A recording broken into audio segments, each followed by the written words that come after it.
Burgard Rippey. I'm over here at Ritchie Brothers, South Vienna, Ohio, Thursday morning, the 23rd of May. We're bringing in, liquidating the assets of Yellow, YRC Worldwide. I'm gonna have to leave though. I don't have the proper footwear, and they have a lot of rules. I haven't been here in 4 years, but this is taxpayer owned by like 30%, I believe, like the post office would be. And here we are at Ritchie Brothers, the last of the yellow freight. And it's like trying to keep track of farm equipment where you have Case IH, Farm Home, McCormick, USF, Holland, and there was a TNT in there, Roadway, Yellow Freight, Preston, 151 line, Yellow, YRC Worldwide, 100-year-old trucking, transportation company being liquidated. This is the last you'll see of them in their current form. I think they're based out of Kansas City. It began in Oklahoma City 100 years ago, and this one's pretty beat up, and all this equipment's wore out. But they haven't been a viable trucking company in over 20 years.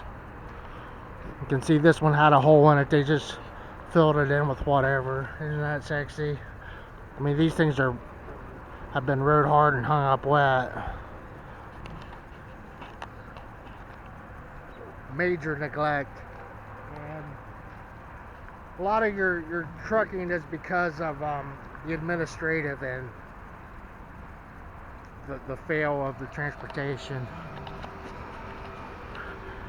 And yeah, they don't care if I'm here or not, they being the company, and I don't abide by their rules, so I'm leaving. They're making the money, and that's all they care about. And you follow the money on the trucking. And so Jimmy Carter's birthday will be in October. He'll be 100 years old. And Jimmy Carter passed the Motor Carrier Act of 1980, and in 1981 Jimmy Carter, Ronald Reagan was elected, and Ronald Reagan was 8 more years as Jimmy Carter, and as far as the MCA 1980 went. And that was the last of Yellow Freight and a profitable venture, and their heydays was probably in the 70s. But here we are, 30% owned by the government taxpayers, being liquidated with the assets to reimburse the shareholders, and sold for the highest dollar. The rows of them just in the Columbus. We have a Columbus terminal, so there's all the mechanics and the equipment for that, employees. But it was just a fraction of what it used to be. It was like when our steel mills went out of business here in the 2000s, and they were only operating a fraction of what they were at one time. And so yeah, their heyday was 50 years ago. And I thought I would stop by, but I don't have the proper footing for to be approved. I'm not doing it right. So there's some bobtails over there. I might just film from over here. I'm just up or down the street. He gave me a vest. I thought my orange shirt was good enough. These are the Chinese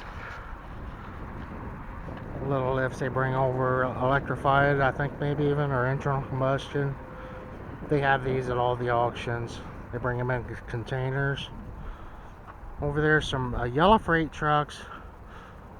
But just if you're not aware, you should be as a taxpayer. Every third trailer belongs to our government, just like how the post office loses $500 million every 6 months, and that was 3 or 4 years ago numbers. And yellow freight was unsustainable for decades, and took a $700 bailout, which was supposedly paid back, but it was paid back in ownership of the company, which was a failing company. Some strange going on there. It's indicative of a communist government and the trucking and just the whole Jimmy Carter era right here. And he got to live to see the day that they went under, and Joe Biden and the Obamas. Over here to Ritchie Brothers for the liquidation. The last time you'll see the yellow freight company, YRC Worldwide, being liquidated. Thanks for watching.